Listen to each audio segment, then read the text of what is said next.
Live from the Talking Joe studios. It's Talking Joe with Chief and Ben.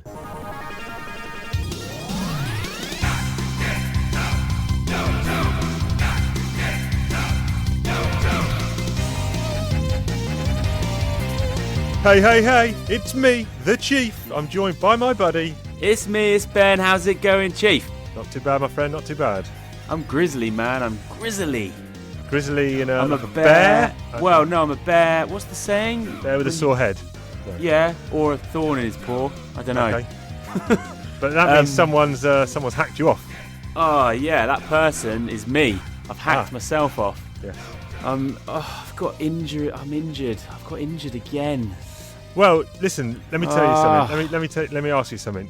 I remember a few episodes back, well, a lot of episodes back, you said you had severely injured yourself, Achilles, I think, possibly from all the hard running you were doing. Yeah. And I'm pretty sure recently, and it never twigged until now, when you said the Action Force special we did with Diagnostic 80 Full Force podcast, you said, I'm going out for a big run. I'm going to put a pod on. And at the time, I didn't think anything of it. And now I'm thinking, wait a minute, that guy shouldn't have been running. Yeah, well, I started boxing instead. Then I really hurt my hand. Okay. And I sort of went back to running, and the foot was okay if I did heavy stretching beforehand. And then the other day I was stretching and I tore my other foot, and now I've got both feet are screwed. And I'm just at the end of my tether with it all. I'm just so angry. I can't really walk properly. So what does that mean in general life terms? That's not affecting you severely? Yeah, it is. It's making me a little bit sad. But I mean, you can still do normal activities, you just can't do any heavy exercise? Yeah, I can do normal activities. I can sort of almost run. It's a very specific range of movement that I can't do, and then it's this very sharp pain. It's the kind of thing where I feel like I actually need both my feet in boots. And is this something where you need to go to physio, really? Yeah, I rang a physio and I am booked in to see a physio. He knows what it is. It's two different things on each foot, and it just requires rest, ice. I can still do exercise, low impact. Yep. Just a bit over it. I feel like an old man. Right. And I can't play with the kids as much as I'd like in terms of like running around. I just feel like, it's like a sign of things to come. Not ideal. No. Welcome to my world. But the thing is, have you ever seen anyone wearing two boots, like casts? No. That's what I feel like I need. Like, complete... I kind of want to be cryogenically frozen for 12 weeks. Okay, not like me for like 50 years. No, just 12. I just want to be better again. Yeah. Anyway, how have you been?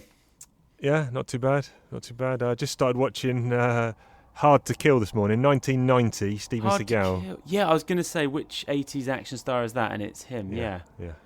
He's quite a controversial chap these days.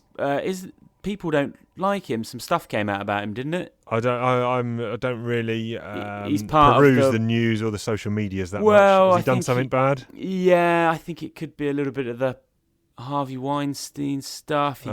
He got brushed with that, I think. Right. I can't be sure. But, dude, I'm not sure he was ever actually good.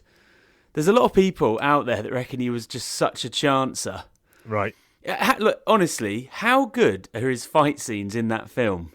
Yeah. He does a lot of sort of just parrying. Well, it's all Aikido, so it's all one person's momentum against them. So there's so many, like you say, parries and turns into throws. Yeah, I don't know. It's not sure. Like Jean-Claude Van Damme, is it? Brutally kicking people in the head and pulling their heart out and stuff. Yeah, he just doesn't look like he's in that great shape. No. Anyway. Why would you pop that film on? That one was from over Christmas time still, when I just recorded on the old Virgin Plus box. Oh, okay. I just went over random Sci-Fi Channel and, ITV10 or whatever, and just recorded random movies. I've still got a backlog of about 16 or 17. Okay. Just random stuff from, back in the day. Fairs. But there you go. So yes, it's been catching up with Game of Thrones. I'm now up to one episode left in season 6, and that can only mean one thing. His name was Ramsey. He was a bastard. He liked rhubarb tart with lots of custard. He was a bad man with a bad plan. Dogs ate his face. Now he's substandard. I'm going to have to go back and listen to that one again. Okay. I'm not... Ooh. Right. Couple of clangers in there, possibly. Really? Anyway, we're the only podcast Yes. that is talking about season 6, episode 9. Yeah. Because we're on catch up. So I just watched season 8, episode 4 last am night. I right in thinking you said there was only 6 in season 8? Yeah, 2 left. Right. So my situation is this: I will watch the last episode of season 6 tonight.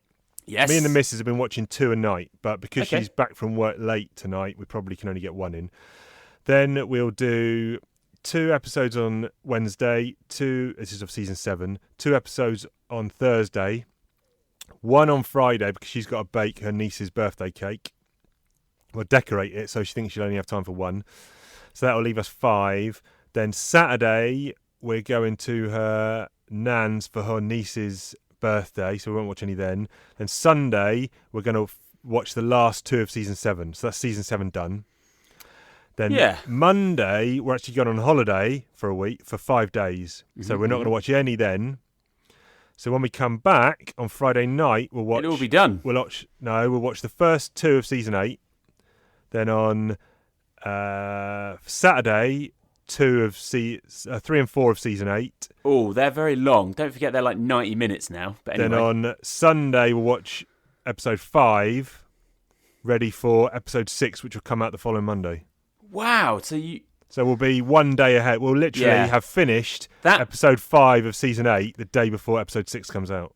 Yeah, but that plan is, it's fraught with danger. Oh, it's fraught with danger. Yeah, because as soon as you drop one, it's all over. Oh, yeah, game over. And they do get very long, these later ones. Noted.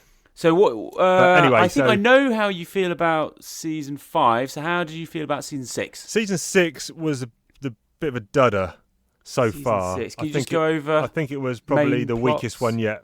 Mainly nothing much is happening. There's some Sparrow stuff where Loris Oh yeah, I hate all Marjorie is still. Well, Marjorie's just been released. Tommen has now gone over to the Faith, so he is now joined up forces with those guys. There's some bits. This is where I started losing interest a bit. I think I did watch to the end last time, and I watched the first few of season 7, but already at this point I was losing interest first time. So there's a few bits that I missed or forgot about, which was Return of the Hound, which is always good because I like the Hound. That's a nice little episode, that as well. Nice little episode. Ian McShane popping up. Yeah. I'm actually going to go back and rewatch Deadwood. Is another mission I need. Yeah, I remember you liked that. But anyway, what else has happened? Do you like the big battle? As far as the big battles go. So 2 things to note. I think last time I said it's some of the worst choreography I've ever seen in a TV show in Game of Thrones. Yeah, that changed. Agree with. In one-on-one battles, but that kind of changed where there was a flashback. Bran was going back in time and he saw his dad. Oh and yeah. a few of his mates in a big fight with some dude. It was like 6-on-1. Yeah. And the one dude was wielding 2 swords, and he took out all of them apart from Stark. And I thought that fight scene was actually really cool. Choreography was really good there. And I was like, okay, maybe I was potentially wrong. And then when it came to Battle of the Bastards, episode 9, season 6, that could be one of the best big battle scenes, top 10, top 5 probably I've ever seen. Yeah, it's definitely better than. It's incredible. Sort of Braveheart. It's really come on. Brutal. What they do is they capture the. I think the randomness and the confusion and the kind of hecticness. Just horses really, smashing into people. It's a lottery, isn't it, in terms of your life? Well, my missus said, how do you know who's on your side? Exactly. I said there's probably a lot of friendly fire going on. Yeah, a lot. And I do like the bits where, John, he's just about to die and then like a horse will just come through and take out the guy or... Yeah. Oh, of course, that was the big thing of season 6 was episode 1, he comes back to life. Yeah, which I never knew about, so that took me by surprise. He's just a bit of an idiot, isn't he, really? He's just like, he wants to, he's brought back to life and he's led all these wildlings through and now he's like, I'm going to give up. I don't want to be Lord Commander anymore. I was like, you got responsibility, man. Put your socks up. Yeah, he's a bit of a wet fish. I don't know how I feel about him. I can't make up my mind if I really like him. I definitely don't hate him. Yeah. And the other stuff that's going on is Danny. That storyline with Danny's just boring now. She's just stuck away over that side of the sea, just doing the same thing. Oh, there's slaves, free them, the revolt, and la la la, the Sons of the Harpy, and all that sort of stuff. Oh yeah, because you haven't done the next episode. Well, okay, yeah. I mean, and now I think she's freed the dragons, and then the dragons have killed all the masters who came back to retake the city. What do you think about the Arya stuff? I guess she's on the move. You said to me, I didn't really skip it all and you won't miss anything. Now, I think that is partially right in terms of the overall storyline, unless it's revealed further in season 8. To the overall storyline, what she's done over there means nothing. No, all she's done is it's just it's an individual little character development for her. She's trained.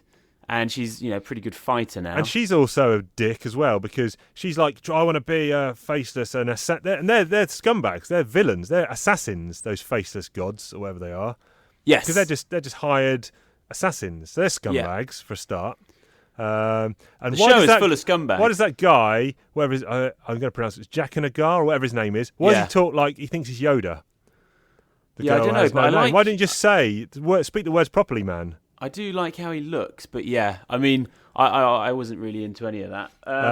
But yeah, so she wants to be an assassin, and then she can't kill the Thin Man, and then she goes off and kills Sir Meryn, which she shouldn't have done, and then she can't kill the actress. So basically, I don't know what she was thinking. She was not cut out for it. So I'm very interested to see what you now think again of season 7, because season 7 and season 8 are they are different, right? In terms of everything suddenly just moves kind of movie quick. Yep. They become more. It's definitely more movie-ish in the season 7 and 8, just in terms of the way that things unfold and that they don't really mess around. Yeah. And I didn't mind that, but I'm interested to see how. Yeah, because you didn't really like season 7. That's in fact where you stopped. Yes. I think I was just bored. I just wanted it to get to the end. I like endings and stuff. I don't like stuff that runs. Well, maybe it'd be different now because you know that you can actually just continue watching and it will end. Doing this catch-up was probably good. It feels like a chore at the moment, but it's good in a way because it is catching me up on a load of stuff and all the storylines make a bit more sense. We had also the other thing from season 6, we had the Hodor bit, which my missus was literally cracking up with laughter through the whole Hodor bit. She was just laughing. Hodor! I was like, it's supposed to be serious, and you're supposed to feel pity for him or whatever. And she was just laughing. Hodor. But I didn't get that either. Bran created Hodor effectively. He's gone back in time, and because Hodor saw him, Hodor's freaked out, and Hodor's seen the future. What future lies in store for him? He's definitely made him special for sure. Yeah, kind of ruined his life. Yeah. So did Hodor see the future? No. Yeah, Hodor has. I don't think he did. He has a seizure, doesn't he? Yeah. I don't think he saw it in a way where he can just sit down and say, "This is what happened." Yeah, he's changed forever. Yeah, in that moment. I thought that was unnecessary because Hodor's his mate, so he would have held the door anyway for him. He didn't need to have become what he was. No, yeah, I don't really get the point. I think it's just in a loop. Oh okay. God! All right, so I've got another couple of questions. Obviously, this part of the show is actually called Chief. Ask Ben a question about Game of Thrones. So what's up with those stupid little alien things in the tree? Oh, that created the White Walkers. Are you talking about the kids? Yeah. Or the children of the forest or something? Because they're not human. They're a different species. They're not human, and they created the White Walkers because they felt man was pissing them off and shunning them, so they created the White Walkers. I feel like all that stuff is like set thousands of years before, and like your question every week, I have absolutely no idea. Yeah. And also, Max von Sydow, the old man trapped in the tree roots. Oh yeah, is he supposed to be time? Well, I thought, or is he just an old man in a tree? Well, that, and I thought, was he not the three-eyed raven before Bran? I don't know. What Bran is the three-eyed raven, is he? Becoming, or that's we won't stop badgering on about it. So do you? And again, no spoilers because you've only got 2 episodes to go, I think, have you? Yeah. So the whole crux of it is Bran is effectively kind of a messiah. He's kind of Jesus, isn't he? Because he's the only one who can save humanity. Yes, I liken him actually to Luke Skywalker. Oof. Kind of the last of the Jedi. Yeah, he's not as cool as Luke. No. I think the writers knew that, and they've really backed off that whole stuff. Because I think it was a lot of people's least favourite part of the show. Right. Just quickly, between the two main storylines, out of interest, what are you more into? Are you more into the Night King or the sort of politics and King's Landing and the actual Game of Thrones? Yeah, probably prefer the King's Landing stuff. Okay, that's cool. Okay. And when did these White Walker things become like zombies from 28 Days Later? I know, because they're not just all White Walker. You've got, I think, though, the zombies are the ones that they've risen from the dead. Okay. Who technically they're kind of White Walkers, but they don't seem to have the blue eyes. And the white ones are the ones that because he's got all his generals babies and stuff, hasn't he? Yeah. And they look like a completely different, like their own thing. Yeah. And then you've got all the skeletons wandering around. Yeah. Anyway. I tell you what, you did text me and you were like, "Oh, Danny, she's a villain." Well, I think I said John. I think John's not a villain really, but he's just a bit of a wet blanket. But if you Danny, think I think she is a she's, villain really. If you think she's being a jerk, then you just wait. Okay. Ugh. I'm not a fan. She won't make it out. I don't think. Hopefully not. Yeah. And also, I haven't seen much of those people from Dawn. Do they crop up again? The woman who now rules Dawn with her 3 daughters. Yeah, so briefly. I think they're in King's Landing anyway, because they killed Prince Tristane, and they were in King's Landing. The 3 girls, I think. Yeah, Maybe. all that gets wrapped up. Okay. Yes. So also, before we talk about G.I. Joe, we've got to go Inside Chief's mind. Now, after last week, Yeah. everyone's running for the door.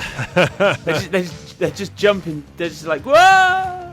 Well, I'll have an update on last week's one next week. Oh, okay. So let's we'll bring a bit more light-hearted this week. I don't want to go down into the depths again, but we might actually go down into the depths again next week. But Well, my wife listened and she thought it was a very mature discussion. okay, Very mature. from a couple of immature guys. Mm. Yeah. I was at the supermarket yesterday. Right. I don't mind naming it. Sainsbury's. No, Sainsbury. That's another thing that bugs me. There's 2. In fact, I've just thought of another one. When people say, I'm going to Tesco's, and I'm like, what, you're going to 2 different ones? And they're like, Yeah, no. they've pluralised. Yeah, It's you're already going to plural. Tesco, chump. And I've just done it myself. Actually, is it Sainsbury or is it Sainsbury's? J. Sainsbury. Sainsbury. I went to Sainsbury yesterday, not Sain. I didn't go to 2. I went to 1. And got my shopping. On the conveyor belt, waiting at the checkout. Guy in front of me is like, can I just go and swap this for someone else? To the cashier, and then he's just run off down to the bloody fruit and veg aisle or whatever because he wanted a different mushroom or something. Yeah, and you're on the clock. And I'm looking at my watch. I'm going, what's this clown doing? And, How long was he? And a good 4 minutes. I'm saying, Oh, absolutely burn. brutal. I think I have done that. Yeah. Oosh. I do it, but I never do it when I'm the person that's about to get served. I'll do it if I'm like too deep. I get so I've really got time stressed to out get back in the line.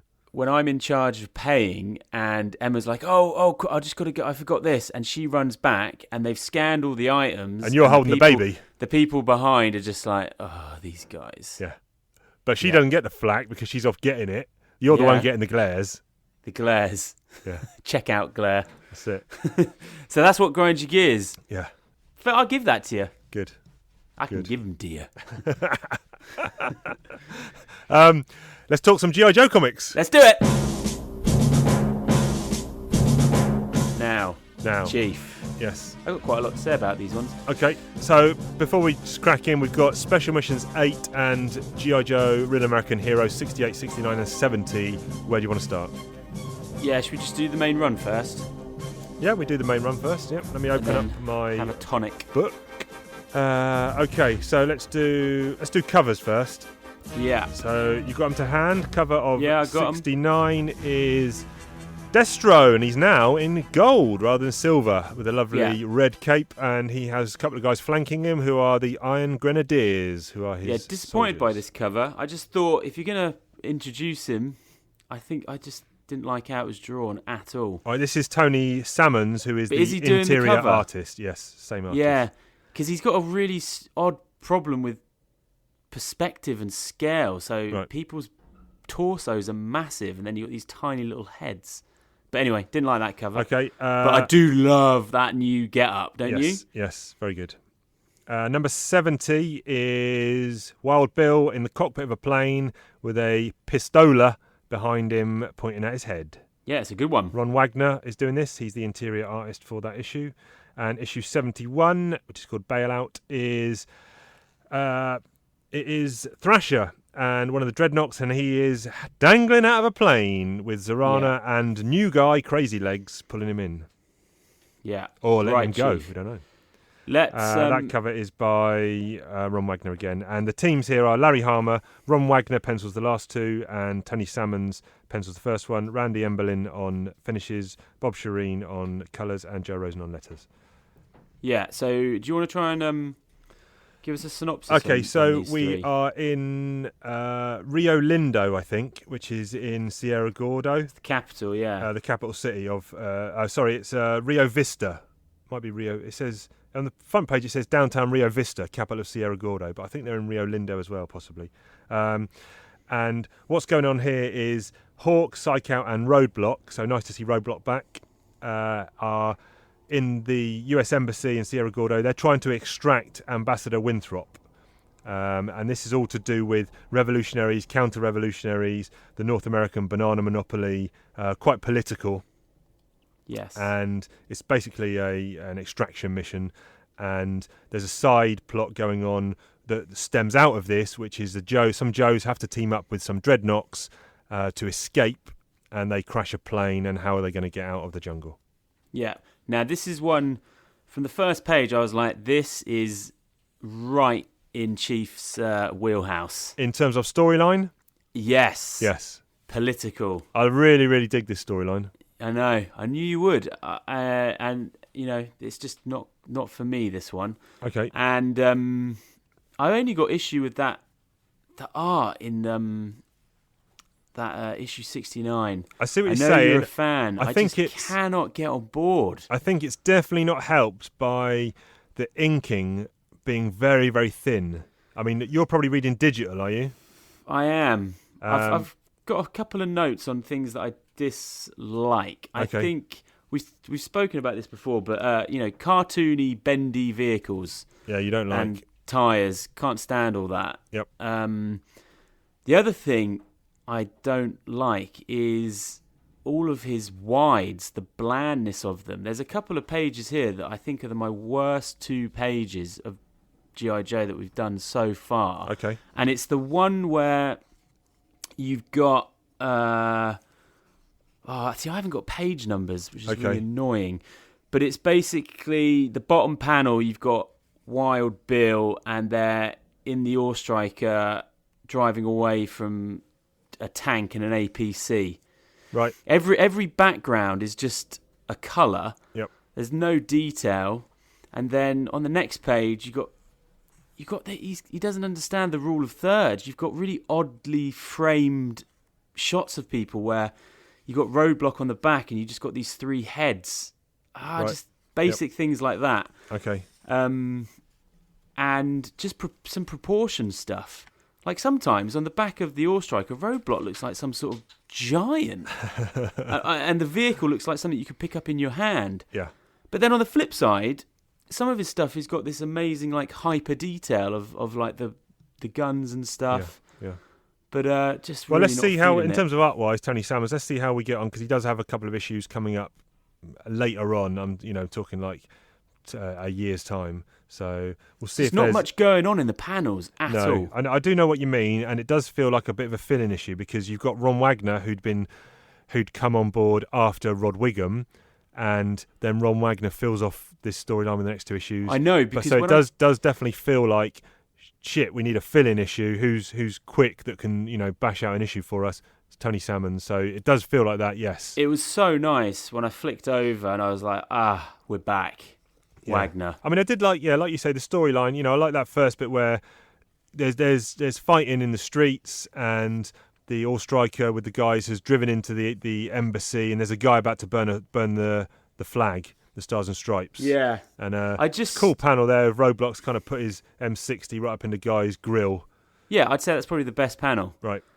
But I mean, as soon as you flick over into issue 70 and you just look at the detail and how well constructed the panels are, I was like, I mean, there's absolutely no comparison, just from my mind, anyway. Yep. That's fine. That's fine. And also, I was a little bit gutted that Destro. To me, that's a big reveal. Destro coming back, and I was like, it's just a shame he's not drawn how I like Destro to be drawn. Yep, that's fair. But yeah, the story's fine. There's a lot going on because you've got General Villavaca, who is... There's a lot going on. Kind of the acting commander, isn't he? And then you've got the counter-revolutionaries, El Jefe, and this North American banana monopoly, and you've got the company president, Chip Goodfellow, Ambassador Winthrop. There's a lot going on, a lot to kind of keep track of all these talking head kind of characters. Yeah, also what I took from this is I'm not sure I'm a massive Hawk fan. Okay. What has he done to offend? I'm not sick of seeing it, but I miss Duke. Yep. Because I thought Hawk was taking a seat upstairs. Yeah. Yeah. But it just doesn't seem to happen. He keeps getting involved. I don't know. I think he might be a little bit one-dimensional. Right. What do you think? Yeah, I think so. I quite like his get-up though. I like his outfit I in the field. do like his outfit. And yes. A bit one-dimensional. Possibly you could maybe substitute him for any kind of, leader in that position, I guess. But yeah. So and let's play out that ground stuff. And so on the floor there, the Joes end up getting holed up in some sort of. I love that. It's a few little buildings in an outcropping in the middle of the jungle. They go in, massive firefight, and Huge. Then they get peppered. General Villavaca basically orders all his men to assault that. There's a cool panel where the dude's popping a bottle of champagne in the back seat of a limo. Yes. Much akin to, I think Mindbender did that. A couple of issues ago, with the Terradromes. And basically the Winthrop he's raided the embassy to get some crucial documents that tie into the North American banana monopoly and the Sierra Gordians regime, and it's going to expose them, whatever. So they basically want those documents and Winthrop dead and not to fall into the hands of people who could do them damage. When the Joes go into that house, yes. that sort of abandoned house, it's there's some real scenes in there they find.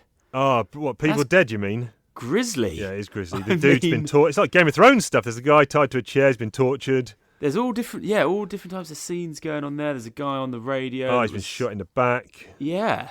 It's pretty brutal. Very grisly. And then it gets a twist here because Destro's been showcasing his new armaments on this helicopter to General Villavaca, and he's selling arms to them.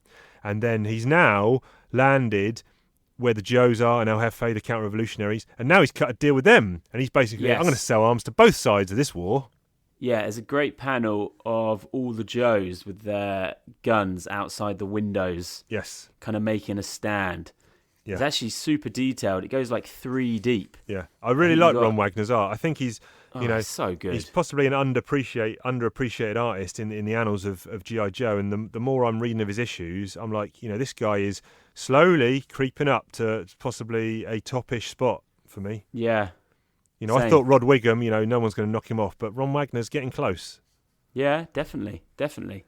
And that's that kind of ties up that sort of ground-based stuff. All there really. There's more in terms of those guys, in terms of Hawk, Roadblock, and whatever. That's kind of their story done. But meanwhile, look at this. Yeah, they're trying to evac. They're trying to evac before they've gone into that jungle. And Wild Bill with a C-130 is waiting on the runway with Maverick and Crazy. You had Crazy Legs, I think, didn't you? Possibly. Figure. I'm pretty sure you did. Yeah. I guess he's kind of a Mark II Ripcord. He's like a parachute dude. Yeah. Airborne infantry, if you will. Colours in the in the cockpit scene. Yes. When they're sort of coming round. Yeah. Because all of those costumes just popping. They've taken off because they've been accosted by Monkey Wrench, Thrasher, and Zorana. Yes. With the Thunder Machine, a load of revolutionaries on the plane. The plane has crashed, and now you've got a kind of some cool bits there where Crazy Legs is jumping to save a kid in the back of the plane before it crashes. Yeah. Thrasher's not buckled in; he's broken his nose, and now they've effectively got to exfil from this jungle before the revolutionaries come in and basically cap them off. Yes. Thrasher's got a broken arm as well. Nice scene on the bus. There's a bus coming by with a load of troops on. Oh, and they dress up. Some of the dreadnoks dress up, and basically they've got an entrenching tool, which is kind of just like a small spade, I guess, and an ampule of like smelling salts, and they crack it under. Yeah, Thrasher gets a lot of crack it attention, under doesn't he? Thrasher's nose. He wakes up, broken arm. Zorana punches his arm, puts the spade in his hand, goes berserker, and just smashes. Look at the next page. There's just bodies hanging out of the bus windows. Yeah. He's absolutely brutal. He's chucked one of them out the front window. Thrasher gets a lot of airtime. Does, in this arc. Yeah. A bit of light relief, bit of comedy value from him as well.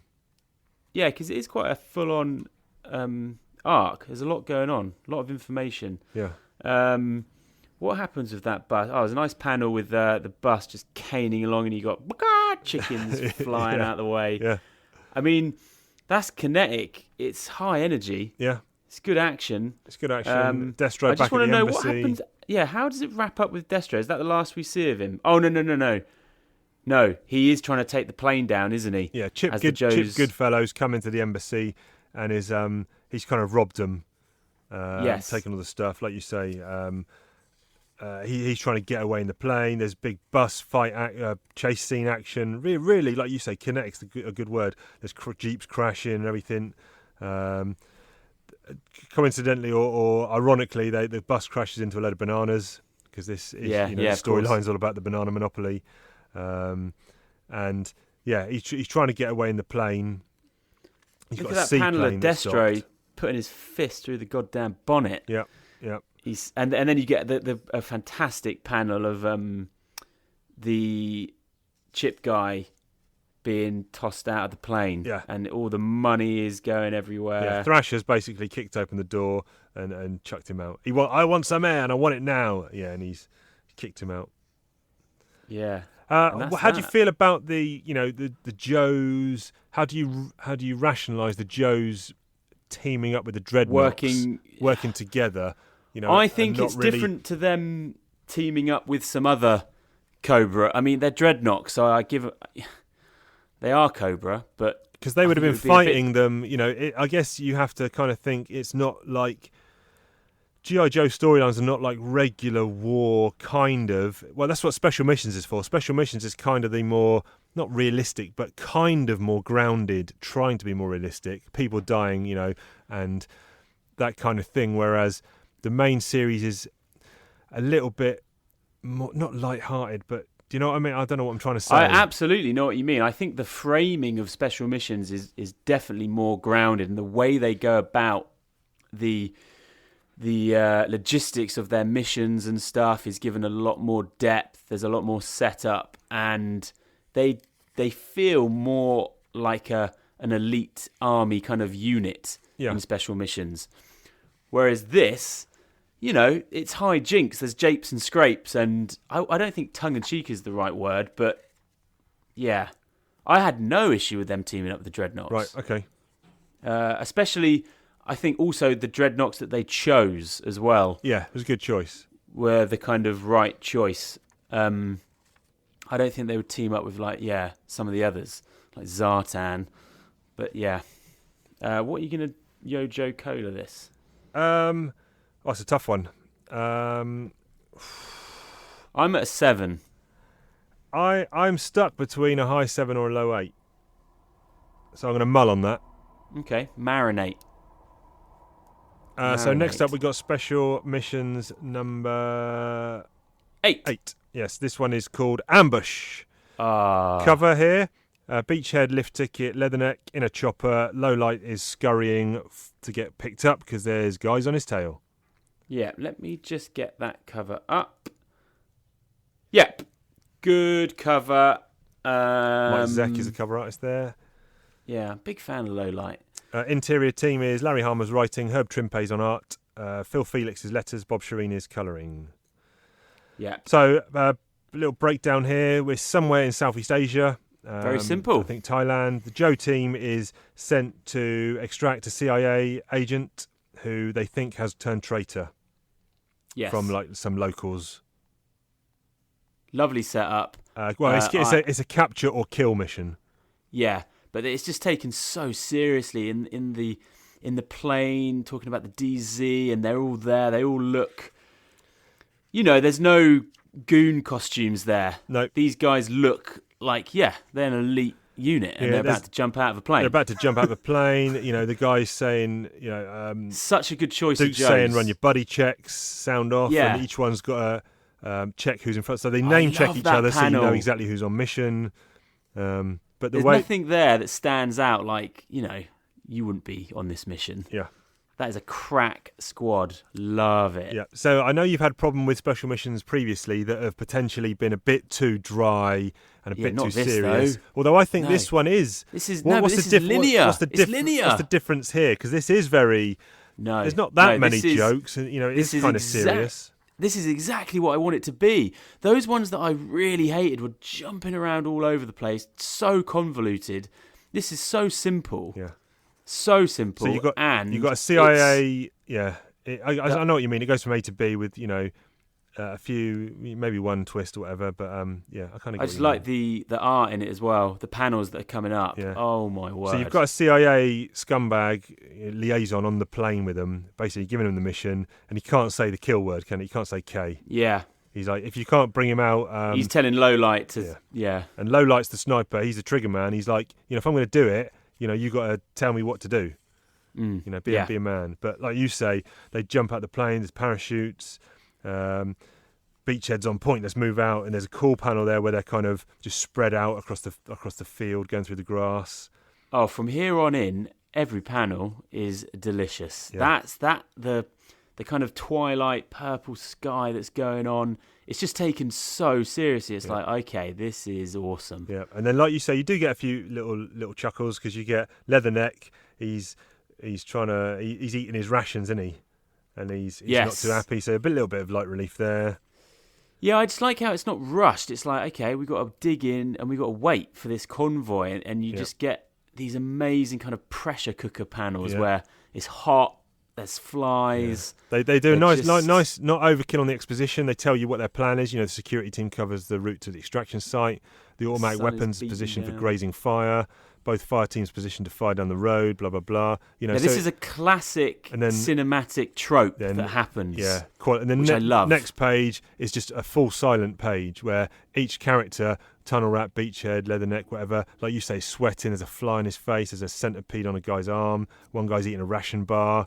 It's just no words, and you can feel the tension and the sweat. And that page that you said there, where the sun is just getting bigger and bigger in these panels, and really, really cool. Really, and what I like is, they're there on a hair trigger, and then you've got that classic. There's a kid and some animal comes through, and it's like, well, the monkey and the wrench. What do we do? Yeah.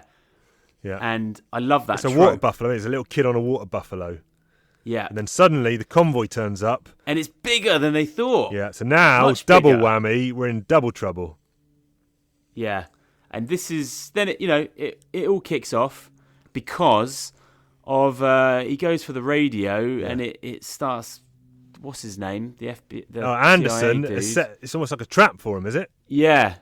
He's dialed it up, so as soon as they contact him, it goes, whee! Squelches out, man. Yeah. Yeah. And then everyone just starts opening up. Yeah, open the Claymore mines. It's just, it's brutal. Yeah. And then Low Lights, he's got the guy in his sights, but then he does one into the bush. Yep. So he goes after him. And it very quickly, they're an immediate sort of, they're pulling out, aren't they? Well, Flint's in charge, isn't he? He's team leader, and he's pulling them to disengage. There's the leader of the convoy has killed the kid's water buffalo, and he's about to kill the kid. Low Light puts him one through centre mass.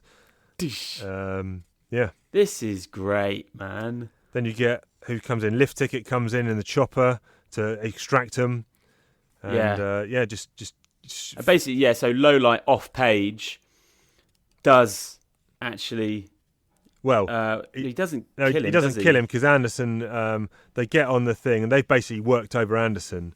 They knew. Well, Bill and Lift Ticket worked him over. He said he'd been Portland, who was the guy they're trying to extract, been set up by the CIA. He was meant to defect. They were counting on him to take the chip with him. It contains an undetectable computer virus that would disable every computer it is installed in. The ambush was to give him credibility. So yeah, yeah. And then Anderson's giving Lowlight, Lowlight saying I caught up with him, but I didn't pull the trigger. And Anderson's giving him a load of jip. I knew you'd freeze. And Lowlight's, I didn't kill him. I just smashed him on the top of the head with a rifle and took all the chips anyway. Yeah, I like how Lowlight looks in these panels because he's unzipped, his goggles are up. Yeah. You've never seen him so cash. Yeah. Yeah. That's my kind of issue, buddy. Good Love stuff. that. Good stuff. So you are giving this an 8? Oh, yeah, high 8. High 8. Let me mark that down on the sheet. Ben, high 8. And I think that's exactly what I think the G.I. Joe Special Missions should, I'm going should low be. 8 for Such that a one. prime example of what. Yeah. Yeah, it was good. It was good. No Cobra. So I think next week we're going into Civil War. I've been waiting for Civil this. War I've been territory. waiting. At last. Now, by my reckoning, I think this. You've got issue 72, which is a bit of a prologue. So we could either do 72 through to 76, which is actually 5 issues, or we could do 72 and a couple of special missions. No, I want to do this Yeah? arc in one All right, hit. we'll do 72 to 76.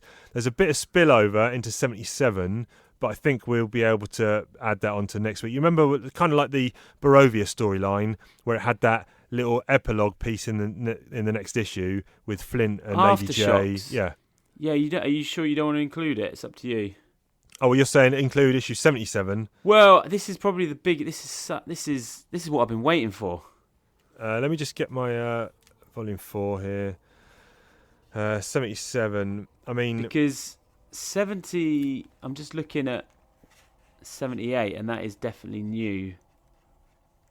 I think we can just do 72 to 76. Okay, if you, I'm just flicking through 77. That's got that panel as well. Are you sure, buddy? Destro with the pina coladas. Oh yeah. 77. Okay, from what I'm seeing, it looks like it is part of the arc. Maybe the first 6 pages. Okay. But I think 7. I don't know if 7 might be too many. I'll tell you what. No, you're talking about doing 6, dude. I'm talking about doing 5. 72 Yeah, to 7. and I'm talking about doing 6. Yeah. Okay. Yeah, that's what I'm saying. I wonder if 6 will be too many to cover. Well, yeah, I guess, but we're going to be talking about it as one thing. Let's read up to 77. Oh yeah, and then see and how I then feel. on the show we might cap it at 76. Or we might do 77. What's your excitement level for this, Chief? High. Yeah. What's your memories of it, and do you remember loving it? Is it one of your faves? I think it is.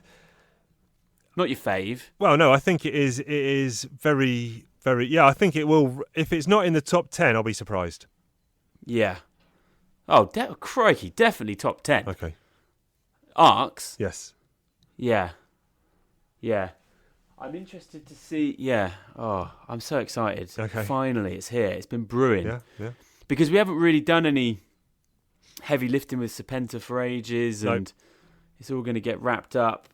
I'm excited. Yeah. Good. Good. Okay. Cool, man. We need to finish the show, obviously, with Chief asked Ben a question. Chief asked Ben a question. What'll he say? What'll he do when Chief asked Ben a question? I think that was the original bit we did. That was the very first bit, wasn't it? Was it? Yeah, Chief asked Ben a question. Yeah. I like him. Then we stacked out the show with more bits.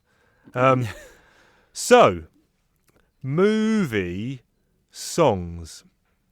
Now, I'm a bit out of touch with scores I'm or a bit out of songs? touch with modern cinema and modern music as a whole, but I seem to remember back in the 80s and 90s, you'd very often get a song from a movie that would go to number 1 in the charts. I'm thinking Bryan Adams, Robin Williams, Men in Black, from Robin Hood, Men in Black, even things like Ghost. They don't do it anymore. Yeah, what happened to that trend of songs that when I guess Bond is maybe a little bit different because doesn't the title theme for Bond normally releases a single Yeah, and they do still well? release them. But I apart, think Bond aside, take that out. What happened to that trend? Yeah, it's just a marketing ploy that they don't do anymore. I think probably because of what's happened to the music industry. There's not as much weight in it. Yeah, I do remember that. It But used to yeah, be Top something you Gun, could bank Take on. My Breath Away. Yeah. You know, Yeah. it was a big thing. And then you'd get the music video would be a kind of mashup of the film with the singer. Yeah. I'm not sure if I miss it. Definitely more of a blockbuster thing, wasn't it? Yeah, definitely. I mean, it have a lot of... I can't think of the last time that ever happened. Do a lot of movies now use either old songs, already released songs, rather than composing new? I'm not talking just musical scores. I'm talking actual songs, lyrical Which songs. I love. Do movies tend to now not release new original music songs, and instead use old I tell you what it is. recordings? I think I've nailed this, Chief. What it is you don't get scenes in modern films where they so overtly play a song like that. Right. If you do, it would be in the credits. You might get a Beyonce song or something. But in the films that you're talking about, like Robin Hood, Prince of Thieves or Top Gun, yeah, you just get the song just playing in the actual film. It's like, what the heck is this? I just don't think that happens anymore. Okay. And if they do have songs, they're more, I don't know, like Tarantino uses old stuff, doesn't he? So I don't know, exactly. movie soundtracks are just not a big thing anymore. You're right. Yeah, there you go. Just a question that I had for you.